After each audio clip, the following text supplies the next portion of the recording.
Adam, what are some of the penalties for misclassifying a worker? So when we're talking about misclassification, we're talking about a company which has 1099s but should have had W-2 workers, right? So with that being the case, there's a number of agencies which have something to say about how a company classifies its worker. For example, the IRS. The IRS wants to receive payment of taxes. So if a company is misclassifying a worker and not paying employment related taxes, well, the IRS is going to, at the very least, seek to claw back taxes owed, plus potentially interest, plus potentially penalties, depending on how long it's been going on, how many people are involved, how malicious the violation was, etc. The IRS also has a information sharing agreement with the Department of Labor. So if the IRS finds out about misclassification, they're going to call the Department of Labor and vice versa.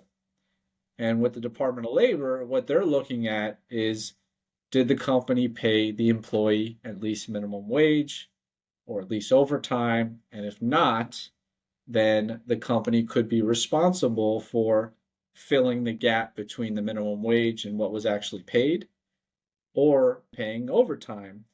And they're going to assess what's called liquidated damages most of the time, which is basically a multiplier times two the amount of wages owed. They can't seek recovery of attorney's fees.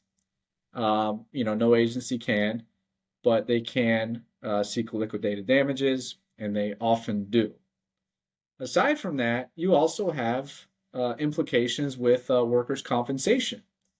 If you have 1099 workers, you're not even thinking to get workers' compensation insurance. And many states have their own penalties, which could penalize the company for each day it was out of compliance and not having the insurance, and can potentially shut your business down until you get the insurance.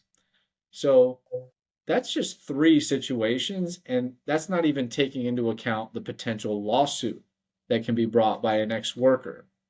So really a lot of potential penalties, a lot of consequences for getting this worker set up wrong. All the more reason, make sure you consult with an attorney to understand, should you have W-2, should you have 1099, and if you have either or, what are your obligations? Because these penalties can really, really be harsh. So you've got IRS and IRS penalties and payments. You've got Department of Labor, state agencies, and Yeah. then and then on top of that, you have potential lawsuits. So that's sounds like a lot. As scary as that sounds. Yeah, no, it can get really expensive when I know a lot of companies they do this setup to try and save money because they don't want to have to pay the employment withholdings, or they don't want to have to pay for workers' compensation insurance, or they don't want to have to pay minimum wage. That cost saving excuse is not a legal defense, number one, and number two, there will be a tremendous multiplier of that savings that you thought you were doing if you're caught.